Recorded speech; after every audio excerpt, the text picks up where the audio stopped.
Hey guys, welcome back to the channel. Thank you very much for subscribing and liking our videos. We hope you're enjoying them. Today's video, technical video today, Ben will be changing the Discovery to front shock absorbers. There's been a bit of a knocking at the front and we suspect its most likely cause is the passenger side front shock absorber. So yeah, today's video, technical. Hope you enjoy it, and yeah, we'll see you outside.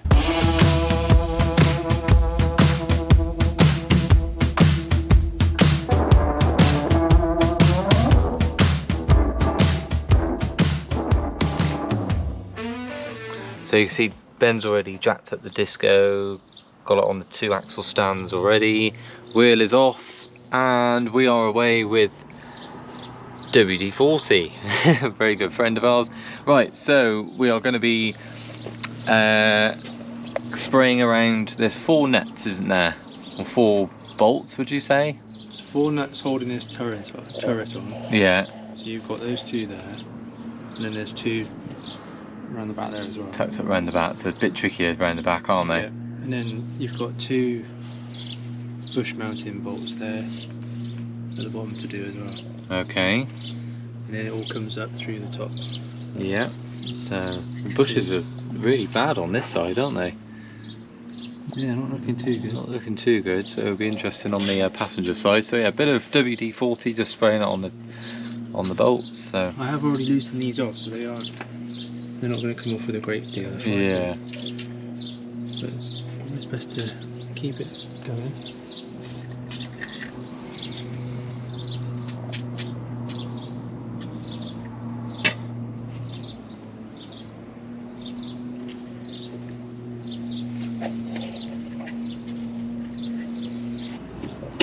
Your size spanner?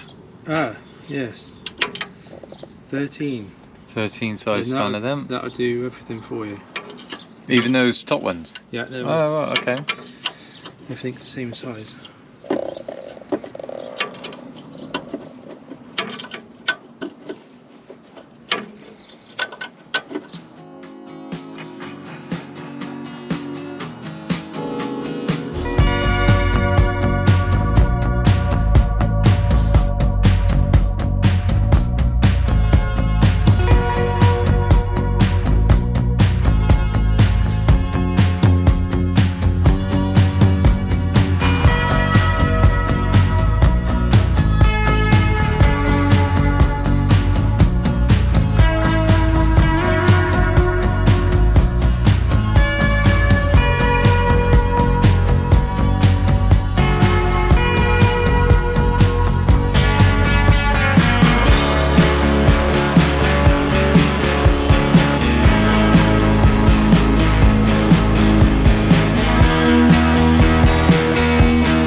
So back up top, and to get to the top of that shock absorber, right, the coolant bottle just has to be moved out of the way, doesn't it?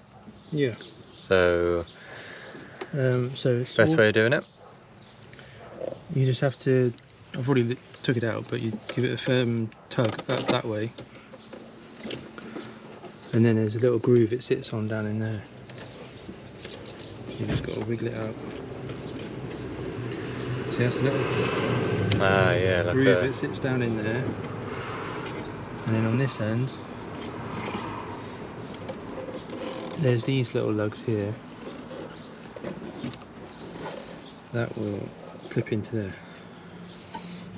Okay, yeah. And you can just carefully move that around. Just leave that there. Oh yeah, and there's the top So this is our top bit.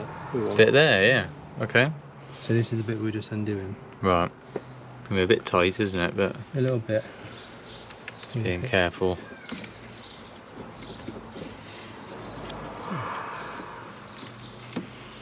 What's all that there? What? What's that system?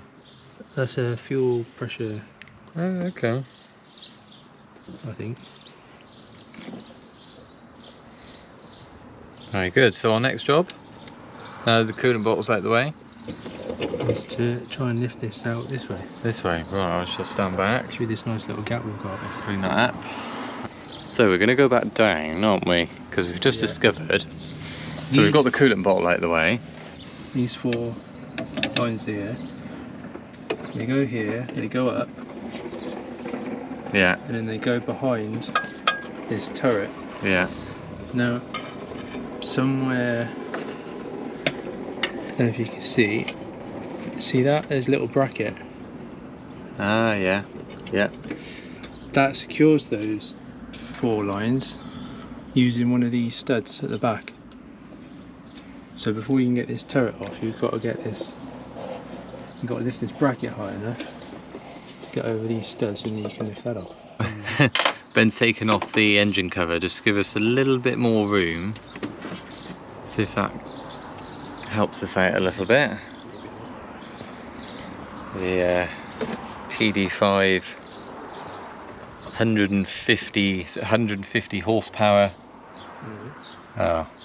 Nearly 140. Oh, nearly 100. I thought it was 150. 140 horsepower TD5 5-cylinder engine.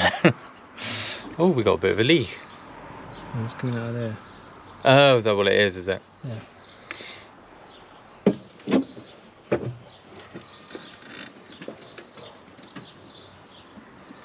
Just very fiddly, isn't it? Yeah.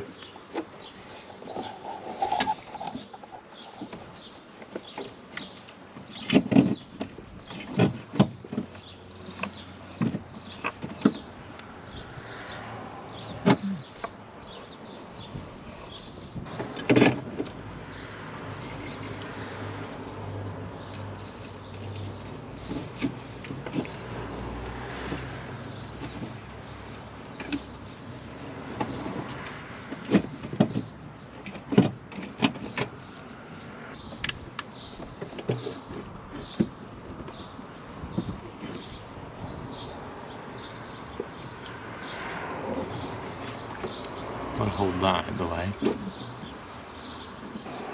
Bit tricky. Just a little bit. Very fiddly to try and sort of manipulate it from where it needs to come out from. They don't give you the most biggest of room, do they? This is why we're showing you this side as opposed to the passenger side, because the passenger side is, well, a lot easier and you don't have all this to remove, so. I'm sure there's better ways of doing this. Yeah, if you've done a Discovery 2 or Discovery 1's the same. I don't know, I've never worked on one. Ah. But if you have done this job, or you know of this job and there is an easier way, then let us know in the comments below. This is certainly the way we're tackling it, isn't it? Yeah.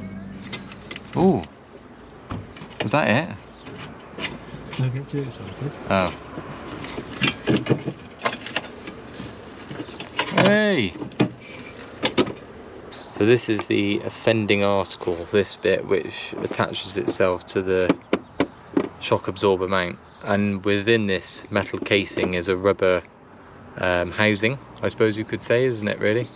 Rubber grommet, which goes around each of the 4 ace pipes. So we've come into the shed. Ben's put the shock absorber off the disco into the vise, and you can see the, well, that's the mount, isn't it? That's the, yeah, that's those 2 bolts we had. yeah, that's the like rubber bushing inside the lower part of the shock absorber, and you can see that is yeah, not in a good way. So Ben's now got to remove it's the turret, isn't it?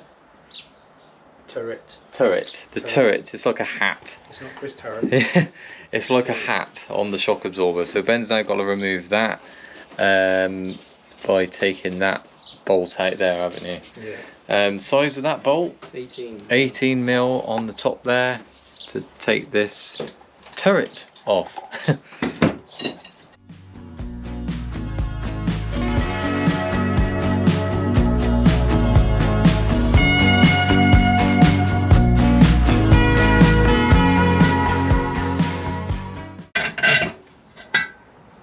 There's our little hat.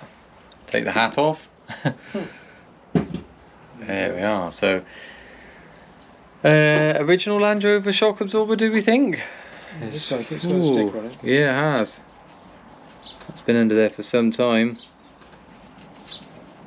It says Rover. Oh yeah, it does. Land Rover, yeah. So yeah, original. It's like original shock absorber then. Let's see how much pressure does that? How much force does that need to pull in and out? Not a huge amount. Not too bad. Yeah, it's not too bad, is it? There's still some good resistance there. Obviously you're changing it for these bushes. These bushes are bad. Yeah, these bushes, aren't they? That's the whole reason why we're doing this.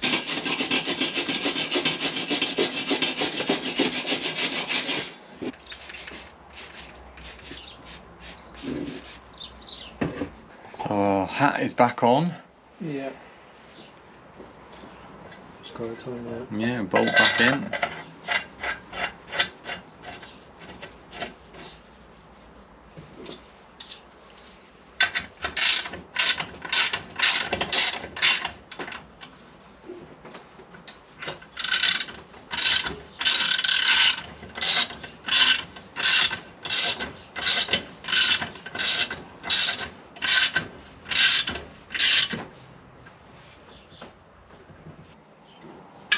Perfect. Right, back onto the car. I'll hold up the coolant bottle out of the way. Oh, reservoir, I should say. Coolant reservoir. Reservoir.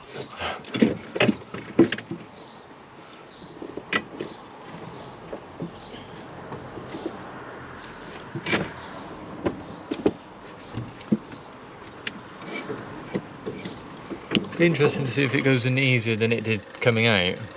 Yeah. I doubt it though. To be honest, I'm not sure how you got it out, but... Yeah.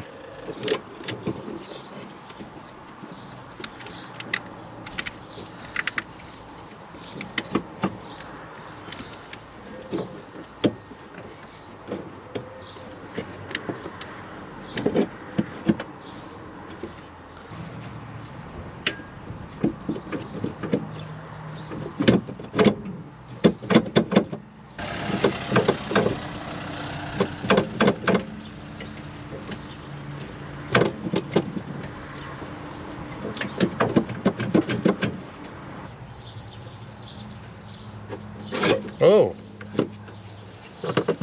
We're in. Oh, we're in. Well, we're more in than we was.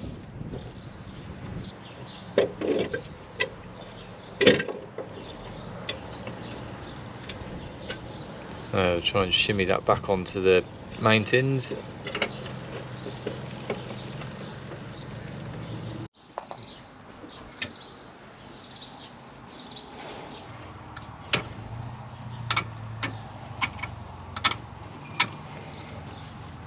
Oh, that noise. There we are, after perseverance, you've got that bracket back on, haven't you? Yeah. Yeah. And a broken back. And a broken back. Several broken backs. I've only got one. So yeah, this side is the more trickier, definitely more trickier side, isn't it, than the passenger side. Passenger side is very, very easy. You don't obviously need to remove anything like this. You have quite easy access if I go over. Very easy access to the top of the shock absorber. So yeah, very easy to replace the passenger side. So we just thought we'd show you the driver's side, as there's a little bit more involved, it's a little bit more trickier. Get the coolant reservoir out of the way, take the engine cover off, just give yourself a little bit more room, and yeah, just persevere. It's worth getting some new bolts and some new nuts maybe, just in case the old ones have perished a bit too much. Yeah, so Ben's now going to finish up putting this back together, coolant reservoir back on.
Absorber that came off the Disco. We're going to have a look at them. The new ones are on. Didn't show you the passenger side because that's really easy. The front driver's side though is really tricky. Ben struggled with I think it's the Ace pipes. Originally we thought they were fuel pipes, but they're actually Ace pipes, part of the Ace system on the Disco 2 if you have it fitted. They were causing a bit of a problem because of the bracket that was in there, and when Ben was trying to remove the shock absorber, the actual hat that sits on top, this plate is actually connected, that holds the Ace pipes to this hat. Yeah, so we got there, and yeah, fully removed. So we've showed you how to do the driver's side. Passenger side, really easy, basically same procedure, same removal, but you don't have to worry about getting rid of the coolant bottle out of the way and the Ace pipes being an issue. So if you can do the driver's side, you can most certainly do the passenger side. So we hope this video was useful. Let's have a look at the old shock absorbers. I'm going to start with the driver's side shock absorber first. So I said previously that we were having a knocking from the Disco. That seemed to be coming from the passenger side.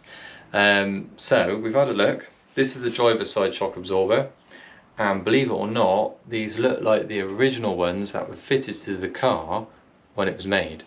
How do I know that? Well, we've got a Land Rover sticker down there at the bottom, and to be honest, it doesn't look in great shape.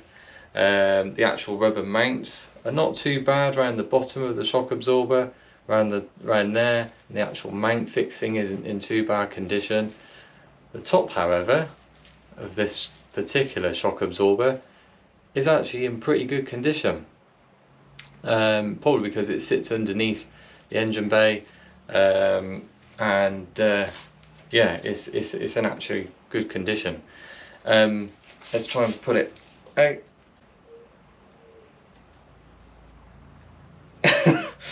Okay, it is quite resistant. It isn't actually too bad. Pulling it out and to push back in, there's a bit of resistance there. There's quite a bit of resistance, but yeah, the new one's a lot different to this. Shame I didn't show the comparison, but we know for next time. Yeah, so considering they've probably been on the car for as long as the car's been made, then yeah, it's not too bad. Let's have a look at the passenger side.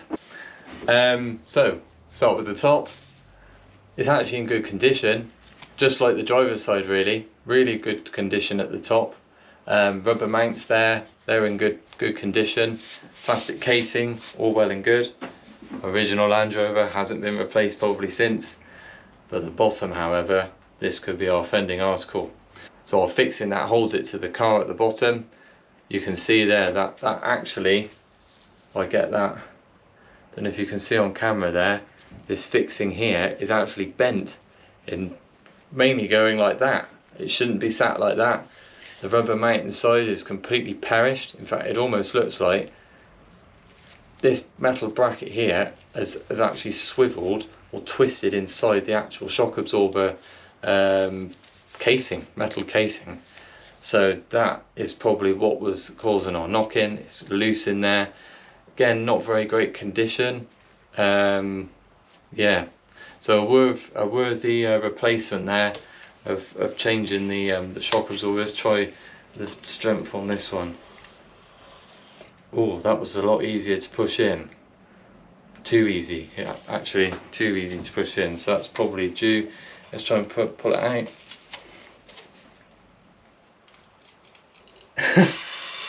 Oh, there was a strange noise as well. So yeah, not as resistant as the driver's side shock. Let's push it back in. Yeah, not much resistance there at all. So I think it's safe to say that these are original shock absorbers that were on the Disco. They were shot. Shot shock absorbers. So yeah, good worthy replacement. See how it performs when we next take it out on our laning trips, and I do believe there's one coming up very soon, so we hope to see you in that video. Hope you enjoyed this one though. Please like, subscribe, drop us a comment, and we'll see you very soon. Cheerio.